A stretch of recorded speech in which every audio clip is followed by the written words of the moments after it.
الحمد للہ وکفی والصلاة والسلام علی من لا نبی بعدہ اما بعد فاعوذ باللہ من الشیطان الرجیم بسم اللہ الرحمن الرحیم یا ایھا الذین آمنوا کتب علیکم الصیام کما کتب علی الذین من قبلکم لعلکم تتقون۔ حضرات گرامی قدر، اس آیت کریمہ میں اللہ رب العالمین نے روزوں کا فلسفہ بیان فرمایا ہے۔ روزے رکھنے کا مقصد کیا ہے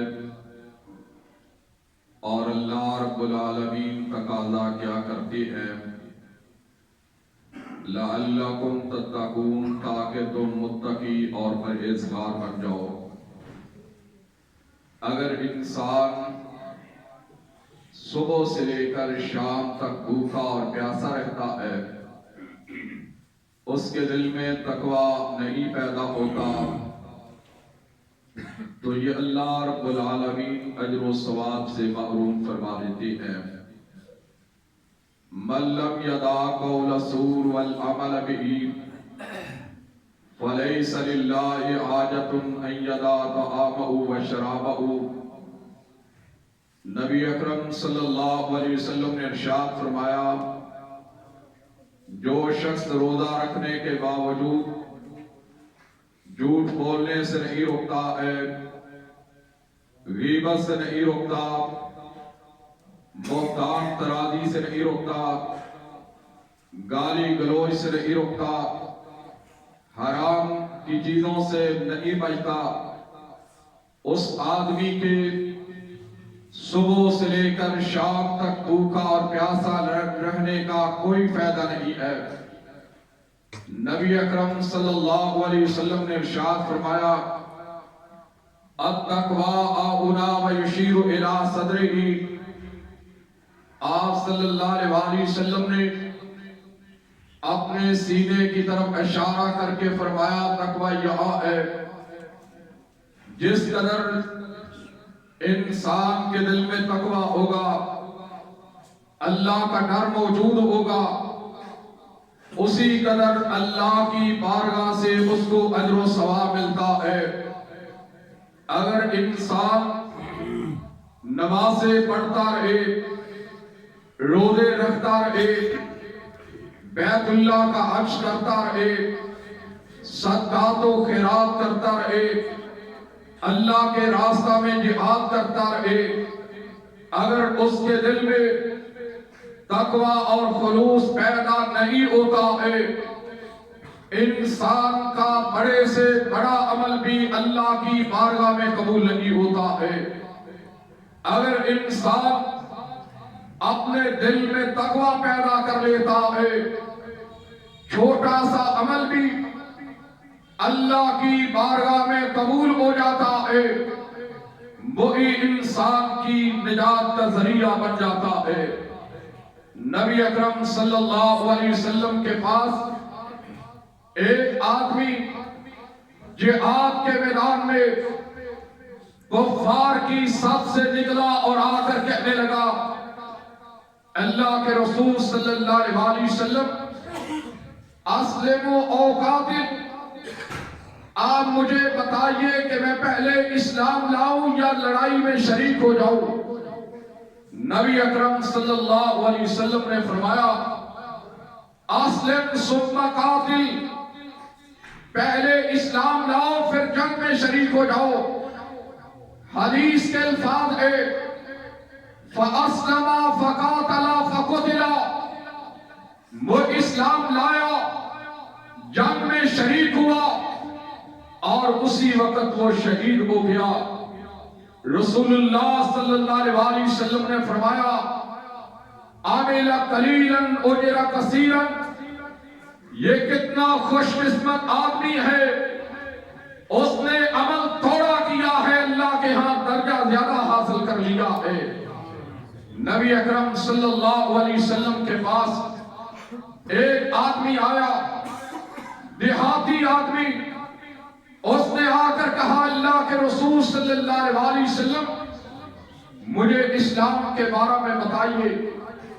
آپ صلی اللہ علیہ وسلم نے فرمایا کلمہ طیبہ پڑھ لو، 5 وقت کی نماز ادا کرنا، رمضان کے روزے رکھ لینا، زکوٰۃ کو ادا کرنا، اگر طاقت ہو تو حج کر لینا، اور جس بات سے اللہ اور اس کے رسول منع کر دے اس سے رک جانا، اور جس بات کا حکم دے وہ کام کرتے رہنا.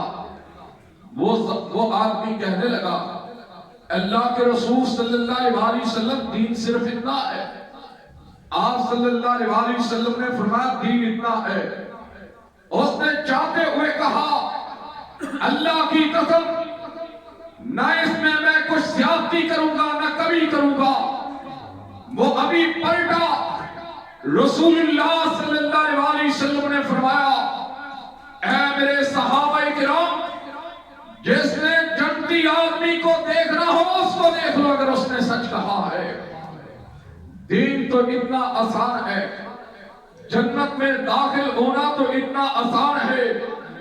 نبی اکرم صلی اللہ علیہ وسلم نے فرمایا اللہ رب العالمین نے 99 عیسے رحمت کے اپنے پاس رکھے ہیں، ایک عیسیٰ پوری مخلوق کو دیا ہے جو آپس میں ایک دوسرے کے ساتھ محبت کرتے ہیں. جس رب کے پاس 99 عیسے رحمت کے موجود ہوں وہ اللہ رب العالمین کبھی بھی کسی کو جنت سے محروم نہیں کرے گا. لیکن جو باغی ہوگا، جو نافرمان ہوگا، جو اپنے دل میں تقوی نہیں پیدا کرتا، اللہ کا ڈر پیدا نہیں کرتا ہے، پرہیزگاری کو اختیار نہیں کرتا ہے، صرف وہ لوگ جہنم میں داخل ہوں گے. نبی اکرم صلی اللہ علیہ وسلم نے ارشاد فرمایا تقوی یہ انسان کی پوشیدہ چیز کا نام ہے، اور جس قدر انسان کے دل میں تقوی ہوگا اسی قدر اس کے عمل کا ثواب زیادہ ہوگا. ایک واقعہ بیان کرتا ہوں. جنگ تبوک کا موقع ہے، نبی اکرم صلی اللہ علیہ وسلم کے پاس صحابہ کرام اپنا مال لے کر آئے. کوئی آدھا سامان لے کر آیا، حضرت ابوبکر صدیق سارا سامان لے کر آئے. اسی طرح حضرت عثمان غنی رضی اللہ تعالیٰ عنہ نے 700 اونٹ بما ساز و سامان پیش کر دیے. اسی طرح صحابہ کرام نے پیش کیے. ان کے پاس مال موجود تھا، مال کی فراوانی تھی. ایک آدمی کے پاس اپنے گھر میں کھانے کے لیے بھی کچھ نہیں تھا. وہ صحابی رسول سوچتے ہیں کہ کیا ماجرا ہے کہ آج میرے گھر میں بھی مال ہوتا، میں اللہ کے رسول صلی اللہ علیہ وسلم کی خدمت میں پیش کر دیتا. وہ غریب اتنا ہے اس کے گھر میں بھی کچھ کھانے کے لیے موجود نہیں ہے، لیکن اس کے دل میں تقوی یہ ہے کہ میں اللہ کے راستہ میں رزق حلال سے وقف کروں. وہ ایک یہودی کے پاس جاتا ہے اور جا کر کہا آج مجھے بہت مجبوری ہے، آج مجھے مزدوری پر رکھ لو. اس یہودی نے کہا صبح کو رکھوں گا یا جب کام ہوگا. اس نے کہا مجھے بہت مجبوری ہے اس لیے آج ہی مجھے رکھ لو. اس نے کہا کہ چلو میری کھیتی کو کنویں سے پانی نکال کر سیراب کرو. ساری رات وہ صحابی رسول کنویں سے پانی نکال کر اس کی کھیتی کو سیراب کرتا رہا. 1.25 کلو کے قریب یا 1.25 سیر کے قریب اس کو جو ملتے ہیں وہ آدھے رسول اللہ صلی اللہ علیہ وسلم کی خدمت کے لیے گٹھلی میں باندھ لیتا ہے اور دوسرے اپنے گھر والوں میں کو دے دیتا ہے. اور پھر جب نبی اکرم صلی اللہ علیہ وسلم کی خدمت میں حاضر ہوئے سوچتے ہیں کہ یہ کیا کیفیت ہے. مال و دولت کے ڈھیر لگے ہوئے ہیں، اب میرا تھوڑا سا مال اس کی کیا اذیت ہوگی۔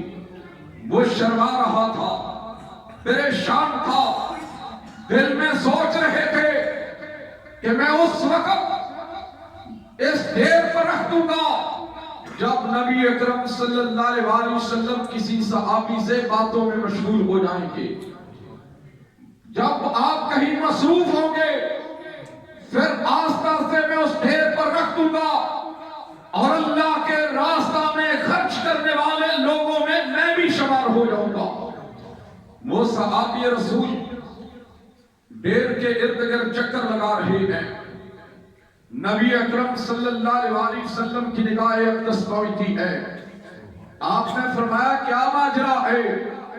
اس نے بغل میں چھپائے ہوئے جو چند تھوڑے سے جو وہ پیش کرتا ہے، اس نے کہا اللہ کے رسول صلی اللہ علیہ وسلم، میں نے سوچا تھا کہ اس کو میں خاموشی کے ساتھ یہاں پر رکھ دوں گا تاکہ کسی کو علم نہیں ہوگا۔ نبی اکرم صلی اللہ علیہ وسلم نے اس کے تھوڑے سے مال کو پکڑا، اس ڈھیر پر رکھ دیا اور فرمایا کہ سن لو، جتنا ان تمام کو ثواب ملے گا اتنا تجھے اکیلے کو ثواب ملے گا۔ تیرے رات کے ماجرے کو اللہ نے مجھے بتا دیا ہے۔ اس سے کیا معلوم ہوتا ہے؟ یہ نہیں کہ دوسرے صحابہ کرام کے دل میں تقوی نہیں تھا، ان کے دل میں بھی تقوی تھا، لیکن ان کے پاس مال موجود تھا، اس کے پاس مال موجود نہیں تھا، اس کے پاس کچھ نہیں تھا۔ وَيُؤْثِرُونَ عَلَىٰ أَنفُسِهِمْ وَلَوْ كَانَ بِهِمْ خَصَاصَةٌ، جب انسان کو خود ضرورت ہو پھر اپنے دوسرے مسلمان کو دے دے، یہ ہوتی ہے اصل تقوی کی علامت، یہ تقوی ہوتا ہے۔ نبی اکرم صلی اللہ علیہ وسلم ایک دن مسجد نبوی میں تشریف فرما ہے، صحابہ کرام کے درمیان مال و دولت کو تقسیم کر رہے ہیں، صحابہ کرام لے کر جا رہے ہیں۔ حضرت علی مرتضیٰ رضی اللہ تعالیٰ عنہ کے گھر کی کیفیت کیا ہے؟ ایک دن کھانا ملتا ہے، دوسرے دن کھانا میسر نہیں ہے۔ حضرت علی رضی اللہ تعالیٰ عنہ کے گھر کی کیفیت کیا ہے؟ حضرت علی رضی اللہ تعالیٰ عنہ کے گھر کی کیفیت کا عالم یہ ہے کہ ایک دن کھانا پکایا، ایک مہمان آ گیا مانگنے والا، حضرت علی رضی اللہ تعالیٰ عنہ کھانے لگے، اس کو پیش کر دیا، پھر پکایا، پھر کوئی مانگنے والا آ گیا، پھر اس کو دے دیا، تیسری مرتبہ پھر دے دیا، پھر آپ نے اپنی بیوی حضرت فاطمہ رضی اللہ تعالیٰ عنہ سے کہا کہ اب کھانا پھر تیار کرو۔ انہوں نے کہا اب تو کچھ بھی نہیں بچا ہے، اب ہم نے بھوکے ہی سونا ہے۔ یہ ان کے گھر کی کیفیت ہے اور ان کے گھر کا عالم ہے۔ حضرت علی رضی اللہ تعالیٰ عنہ حضرت فاطمہ رضی اللہ تعالیٰ عنہ سے کہتے ہیں آج آقا علیہ السلام کے پاس بڑے بڑے سونے اور چاندی کے انبار لگے ہوئے ہیں، مال و دولت جمع ہے، وہ صحابہ کرام میں تقسیم کر رہے ہیں، تمہارے ہاتھ پر چھالے پڑ چکے ہیں، چکی پیس کر ہاتھوں پر چھالے پڑ چکے ہیں، ہم ایک لونڈی یا غلام آپ سے طلب کر لیتے ہیں۔ حضرت فاطمہ رضی اللہ تعالیٰ عنہ حضرت علی مرتضیٰ رضی اللہ تعالیٰ عنہ آتے ہیں اور آ کر آپ کے پاس بیٹھ کے آقا علیہ السلام کو پتہ چل گیا یہ کس مقصد کے لیے آئے ہیں۔ آپ نے ان کی طرف نہیں دیکھا، صحابہ کرام میں تقسیم کرتے رہے حتیٰ کہ وہ ختم ہو گیا۔ حضرت علی رضی اللہ تعالیٰ عنہ حضرت فاطمہ رضی اللہ تعالیٰ عنہ جانے لگی، آپ صلی اللہ علیہ وسلم نے فرمایا ادھر آؤ، کس لیے آئے تھے؟ انہوں نے کہا کہ اللہ کے رسول صلی اللہ علیہ وسلم اب تو بتانے کی ضرورت ہی نہیں ہے، ہماری تو یہ خواہش تھی۔ رسول اللہ صلی اللہ علیہ وسلم نے فرمایا میں اپنے گھرانے کی بھوک کو برداشت کر سکتا ہوں لیکن مدینہ کے غریبوں کی بھوک کو برداشت نہیں کر سکتا۔ اور فرمایا کہ میں تمہیں ایک وظیفہ بتا دیتا ہوں، وہ تم کر لیا کرو، اللہ رب العالمین سارے دل کی تکاوٹوں کو دور فرما دیا کرے گا۔ فرمایا 33 مرتبہ سبحان اللہ، 33 مرتبہ الحمدللہ، 34 مرتبہ اللہ اکبر پڑھ لیا کرو، اللہ رب العالمین تمہارے تمام دل کی تکاوٹوں کو دور فرما دے گا۔ یہ کیفیت ہے نبی اکرم صلی اللہ علیہ وسلم کے گھر کی کیفیت یہ تھی، ما شبع آل محمد من خبز شعیر یومین متتابعین حتی قبض رسول اللہ صلی اللہ علیہ وسلم۔ نبی اکرم صلی اللہ علیہ وسلم کے گھر کی کیفیت یہ تھی کہ 2 دن مسلسل طور پر آپ صلی اللہ علیہ وسلم نے سیر ہو کر کھانا نہیں کھایا۔ پوری زندگی میں 2 دن مسلسل طور پر سیر ہو کر کھانا نہیں کھایا، لیکن اللہ کا شکریہ ادا کرتے ہیں، رات کو اٹھ کر اللہ کی عبادت کرتے ہیں۔ حضرت عائشہ صدیقہ رضی اللہ تعالیٰ عنہا فرماتی ہیں اللہ کے رسول صلی اللہ علیہ وسلم نے اتنا لمبا سجدہ کیا اور اتنا لمبا سجدہ کیا، مجھے ڈر محسوس ہوا کہ کہیں رسول اللہ صلی اللہ علیہ وسلم کی روح پرواز کر گئی ہے۔ میں نے آپ کو پاؤں کو حرکت دیکھی تو پھر مجھے پتا چلا کہ آپ ابھی زندہ ہیں، سجدے کی حالت میں ہیں۔ حضرت عائشہ صدیقہ رضی اللہ تعالیٰ عنہا کہتی ہیں اللہ کے رسول صلی اللہ علیہ وسلم آپ کو تو اللہ نے معاف کیا ہوا ہے، آپ کے لیے تو جنت کو واجب قرار دیا ہے، آپ تو جنت کے سردار ہیں۔ فرمایا افلا اکون عبدا شکورا، عائشہ جس اللہ نے مجھے یہ مقام دیا ہے میں اپنے رب کا شکریہ ادا نہ کروں؟ آج ہماری کیفیت کیا ہے؟ اتنا مال و دولت گھر میں ہوتا ہے، پیسوں کی بہتات موجود ہوتی ہے، کوٹھیاں اور مربوں کے مالک ہیں، لیکن پھر بھی اللہ کا شکریہ ادا نہیں کرتے۔ رسول اللہ صلی اللہ علیہ وسلم نے فرمایا لو کان لابن آدم وادیان لابتغى ثالثا، اگر ابن آدم کو، آدم کی اولاد میں سے کسی آدمی کو 2 پہاڑ اللہ رب العالمین سونے کے عطا کر دے اور دوسرے کو 1 دے دے، وہ 2 والا یہی کہے گا اگر تیسرا بھی مجھے مل جاتا پھر میرا گزارا ہوتا۔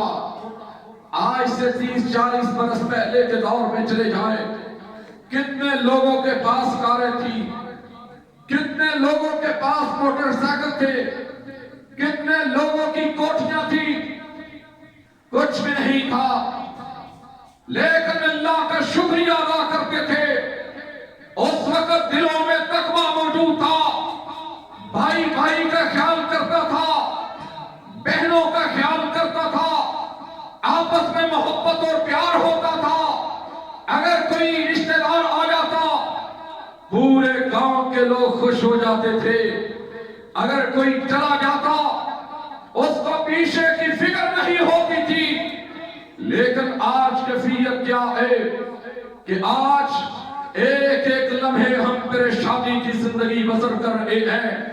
اس کی وجہ یہ ہے ہم نمازیں بھی پڑھتے ہیں، روزے بھی رکھتے ہیں، راتوں کو قیام بھی کرتے ہیں، صدقات و خیرات بھی کرتے ہیں، لیکن ہمارے دلوں میں تقویٰ پیدا نہیں ہوتا ہے۔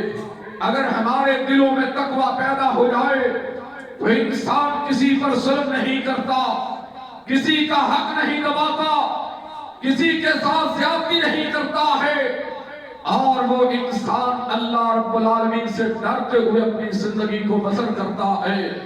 نبی اکرم صلی اللہ علیہ وسلم کا آخری واقعہ بیان کر کے بات ختم کرتا ہوں۔ نبی اکرم صلی اللہ علیہ وسلم مسجد نبوی میں خطبہ ارشاد فرما رہے ہیں۔ آپ صلی اللہ علیہ وسلم نے فرمایا اے میرے صحابہ کرام، اگر میں نے کسی کو دکھ دیا ہو، کسی کو تکلیف دی ہو، آج مجھ سے وہ بدلہ لے لے، قیامت کے روز بدلہ نہیں لے سکتا۔ یہ کون کہہ رہا ہے؟ امام الانبیاء، ساری کائنات کے سردار، جنہوں نے کسی کو دکھ دینا تو دور کی بات ہے، اپنے دشمنوں سے بھی انتقام نہیں لیا ہے، وہ فرما رہے ہیں اگر کسی کو دکھ دیا ہو آج مجھ سے بدلہ لے لے۔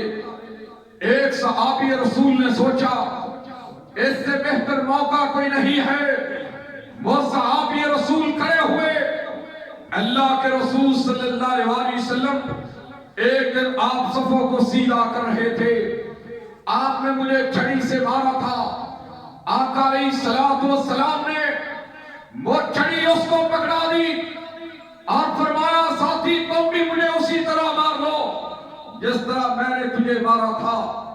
وہ صحابی رسول کہنے لگے اللہ کے رسول صلی اللہ علیہ وسلم، جب آپ نے مجھے مارا تھا میرے جسم پر کپڑا نہیں تھا، قمیص نہیں تھی، آقا علیہ السلام نے اپنی قمیص مبارک اتار دی، فرمایا جس طرح میں نے تجھے مارا تھا تم بھی مار لو۔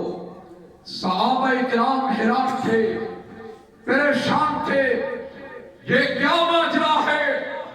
وہ صحابی رسول اٹھے، آپ کے جسم کے ساتھ چمٹ جاتا ہے اور کہتا ہے اللہ کے رسول صلی اللہ علیہ وسلم، آپ نے کبھی بھی مجھے نہیں مارا، لیکن آج میں نے آپ کی بات سن کر یہ بہانہ تلاش کیا، اس سے بہتر کوئی موقع نہیں ہے، میں اپنا جسم آپ کے جسم کے ساتھ ملا لوں۔ اور کہنے لگا جب سے میں نے آپ سے سنا تھا کہ آپ نے فرمایا تھا جس کا جسم نبی کے جسم کے ساتھ مل جاتا ہے اللہ رب العالمین اس پر جہنم کی آگ کو حرام فرما دیتا ہے، میں نے تو اپنے آپ کو جہنم سے آزاد کرانے کے لیے یہ بہانہ تلاش کیا ہے۔ آج ہم کون ہیں جو اپنے آپ کو بڑا سمجھتے ہیں، اپنے آپ کو اعلیٰ سمجھتے ہیں، اپنے آپ کو بہتر مرتبے والا سمجھتے ہیں، لوگوں پر ظلم بھی کرے، زیادتیاں بھی کرے اور پھر ان کے ساتھ اور صلح بھی نہ کرے۔